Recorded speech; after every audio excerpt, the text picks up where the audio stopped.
That brings us to sort of the session. We're almost at day 20, which is almost the halfway point, and we're cautiously optimistic. There are a tremendous number of great ideas that are still alive that could really propel Georgia in an innovative way. And I want to tell you a little bit about some of those. So if you see your legislators, you can get engaged in the process in a knowledgeable way. First of all, you've heard us talk a lot about criminal justice. We spent a lot of time on that issue the last 2 years. We expect this week major reform legislation, historic legislation, will be filed, and we do expect that to pass because there's broad bipartisan support. We believe this not only will make Georgia safer, but it will save taxpayers several $100 million over the next few years. We also have worked with the Institute for Justice to highlight an issue in civil asset forfeiture. In Georgia today, even if you're not accused of a crime, you can have your property taken away from you by law enforcement. You have to sue to get that property back. We don't believe that's right, and we believe there's going to be legislation to correct that. Pension reform. I know there are a lot of venture capitalists in the audience this morning, and you'll know that we've been trying to get our pension laws changed for about 15 years. Both of our past governors, both Democrat and Republican, have said that was one of their biggest regrets, that Georgia now is the only state in the country that does not allow its pension programs to invest in venture capital or private equity. There's a bill that has been passed out of the House Retirement Committee, and it will be coming to the floor of the House very soon. The governor is supporting it.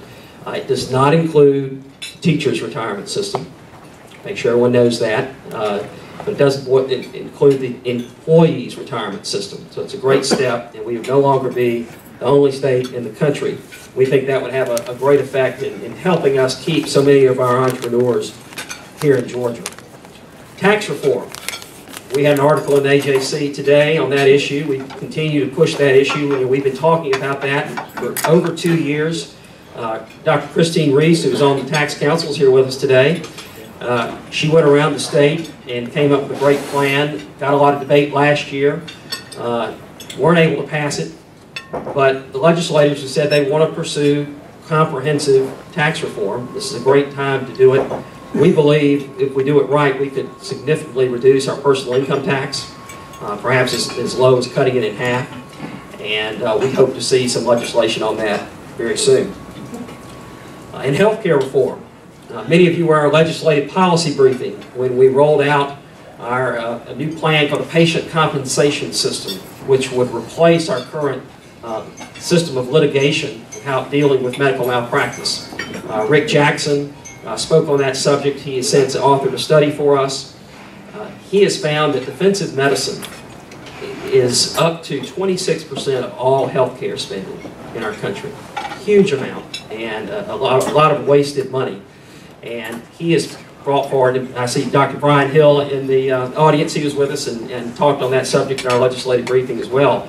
This is a new idea that could really put Georgia in the lead in attracting doctors, getting patients that are harmed their compensation quickly, and reducing errors in our medical system and the huge cost of defensive medicine. So we hope that will get a good look. With the proposals from the contingency committee, they include not the high-risk pool that the federal government has set up, but a personal responsibility high-risk pool, transparency and cost and quality and choice, not with a state-run health care exchange, but a private exchange. We have companies here in Georgia already that are capable of running private health care exchanges with tremendous amount of consumer information.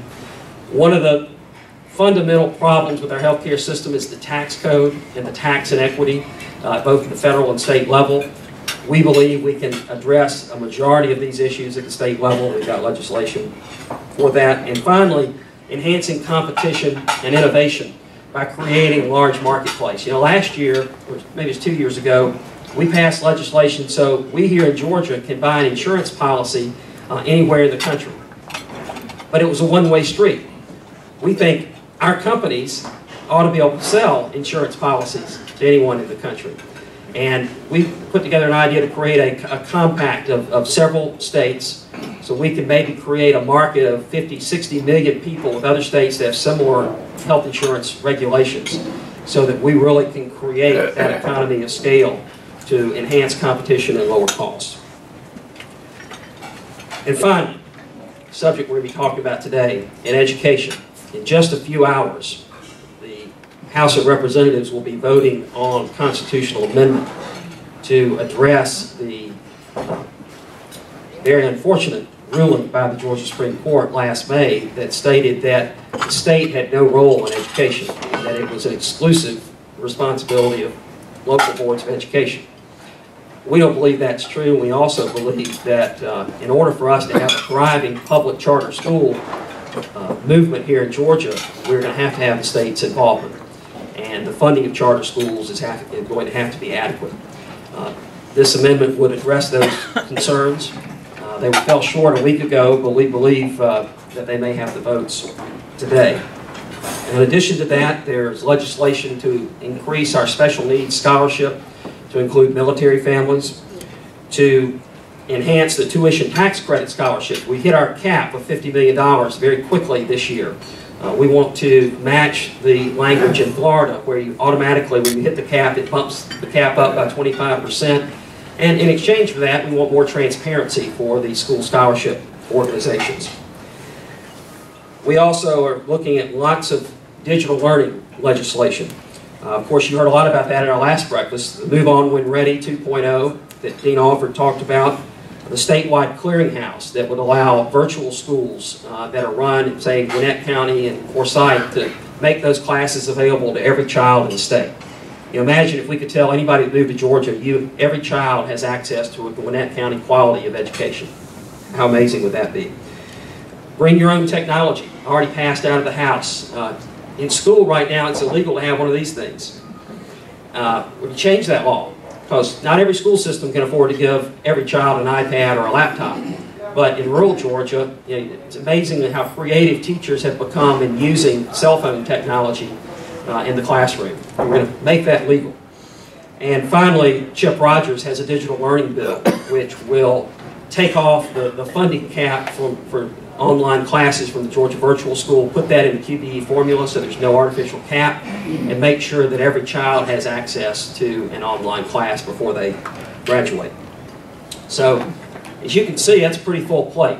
A lot of these things are going to be voted on this year. Of course, the tax and the criminal justice legislation is not subject to the crossover rule. So we've got plenty of time. All the others have to pass by the 30th day in the House or the Senate. So we'll be keeping an eye on those for you.